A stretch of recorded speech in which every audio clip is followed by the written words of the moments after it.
혹시 이런 말 들어보셨어요? 부모가 해줘야지. 자녀 결혼할 때도, 사업 시작할 때도, 취업이 늦어질 때도. 우리 부모 세대는 늘 그렇게 말해왔어요. 자식 잘 되는 게 내 행복이라고요. 근데 저는 오늘 그 말이 진짜 자녀를 위한 건지 물어보고 싶어요. 50, 60 부모님들이 지금 당장 멈춰야 할 자녀 지원이 세 가지 있어요. 노후 자금, 자립, 결혼 자금, 이 세 가지가 어떻게 연결되는지 지금부터 하나씩 짚어드릴게요. 자녀 결혼할 때 얼마나 해주셨어요? 요즘 결혼 비용 평균이 얼마인지 아세요? 신혼집 보증금, 혼수, 예식장, 신혼여행까지 합치면 1억이 우습게 넘어가요. 그런데 문제는 금액이 아니에요. 진짜 문제는 그 돈이 어디서 나오냐는 거예요. 퇴직금 털고, 적금 깨고, 심하면 집 담보로 대출까지 받아서요. 여러분의 탓이 아닙니다. 우리 부모 세대가 당연하다고 배운 방식이 있었어요. 부모가 다 해줘야 한다는 그 믿음, 충분히 이해해요. 저는 주변에서 실제로 봤거든요. 환갑 넘은 분이 퇴직금 전부를 딸 결혼에 쓰셨어요. 그 이후에 뭐가 남았냐면요. 매달 50만 원 국민연금이 전부였어요. 잠깐, 여기서 중요한 게 있습니다.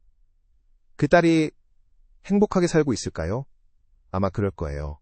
그런데 10년 후에 부모님 병원비를 감당할 수 있을까요?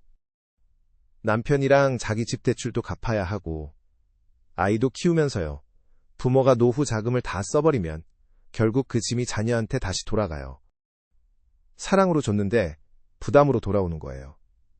핵심은 이거예요. 내 노후 자금을 지키는 것이 자녀한테 줄 수 있는 가장 실질적인 사랑이에요. 결혼 자금을 크게 받고 시작한 자녀들이 다 행복하게 잘 살까요? 꼭 그렇지 않아요. 오히려 처음부터 큰 돈으로 시작한 부부들이 소비 기준선이 높아져요. 그 수준에 맞춰 살다 보면 몇 년 뒤에 또 돈이 모자라는 상황이 생겨요.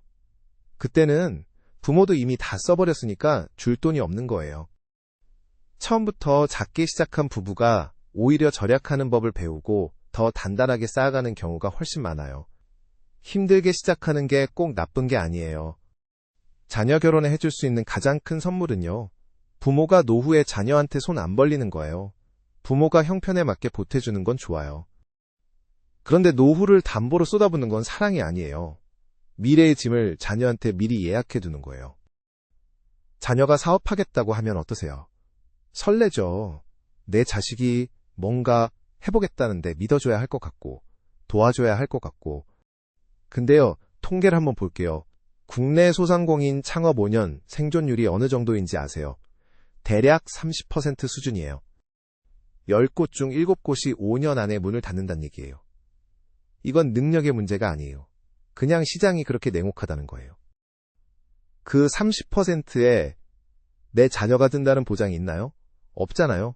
근데도 5천만 원, 1억을 내어주는 이유가 뭘까요?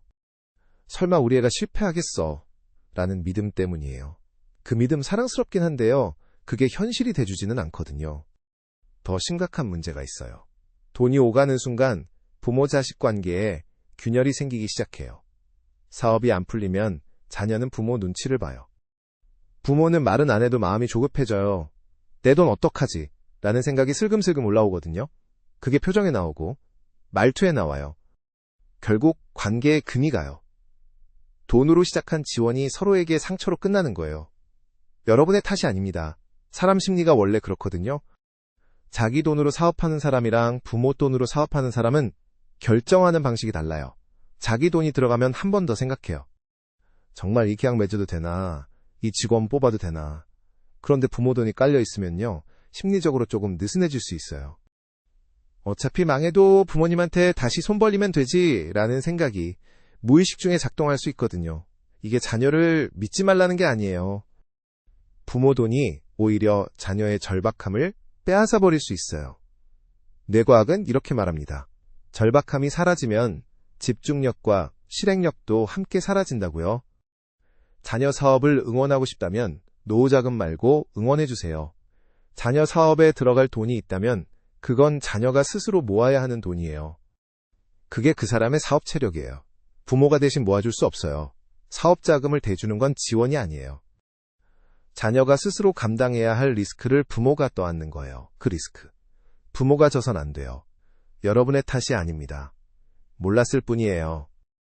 요즘 성인 자녀가 집에 같이 사는 집 많죠. 취업이 어렵고 집값이 비싸고 결혼도 늦어지니까요. 이해해요. 시대가 그렇게 됐으니까요. 그런데 문제는 기간이에요.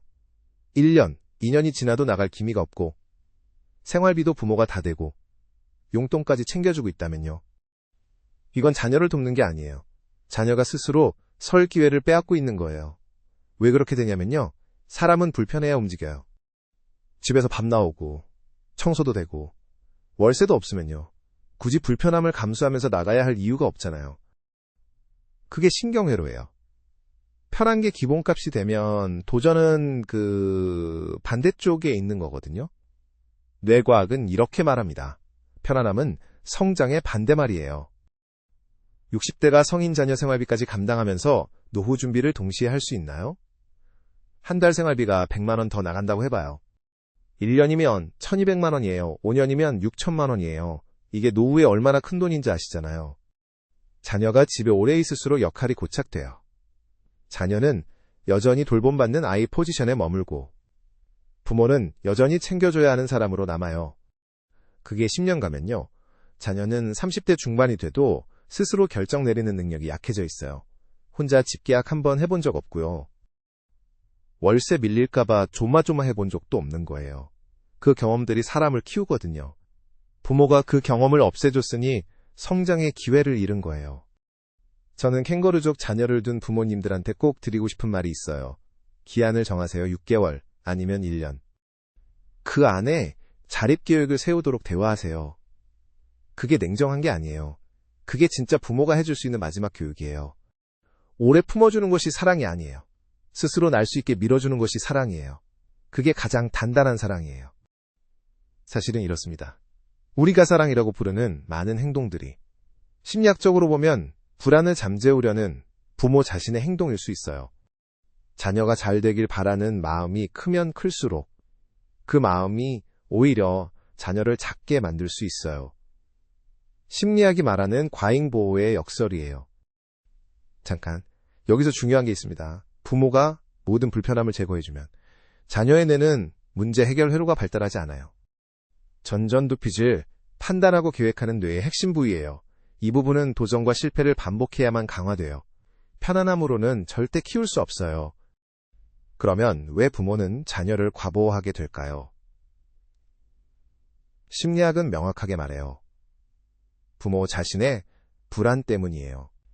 자녀가 힘들어 보이는 게 견디기 어려운 거예요. 자녀가 월세 걱정하는 게 보이면 도와주고 싶어요. 그 마음. 저도 알아요. 그런데 그 도움이 자녀를 영원히 약하게 만들 수 있어요. 만약 이게 전부 자녀를 위한 게 아니라 부모 자신의 불안을 잠재우기 위한 행동이라면 어떨까요? 그 질문. 한번 스스로 해보셔야 해요. 여러분의 탓이 아닙니다. 그 불안은 자녀를 사랑하기 때문에 오는 거예요. 하지만 이제는 그 불안을 다루는 방법을 바꿔야 해요. 그러면 우리는 어떻게 해야 할까요? 뇌과학과 심리학이 함께 말하는 실천법이 있어요. 생각보다 간단해요. 첫 번째, 노후 자금의 경계선을 그으세요. 자녀 지원 전에 반드시 내 노후 자금 최소 기준을 먼저 정해두는 거예요. 예를 들어 노후 자금 최소 1억 5천이 확보되기 전에는 자녀에게 큰 금액을 지원하지 않는다. 이런 기준 하나가 당신의 노후를 지켜줘요. 두 번째, 자녀에게 기한과 조건을 말하세요. 6개월 안에 취업 계획 세워봐. 이 한마디가 자녀의 뇌를 깨우는 신호가 돼요.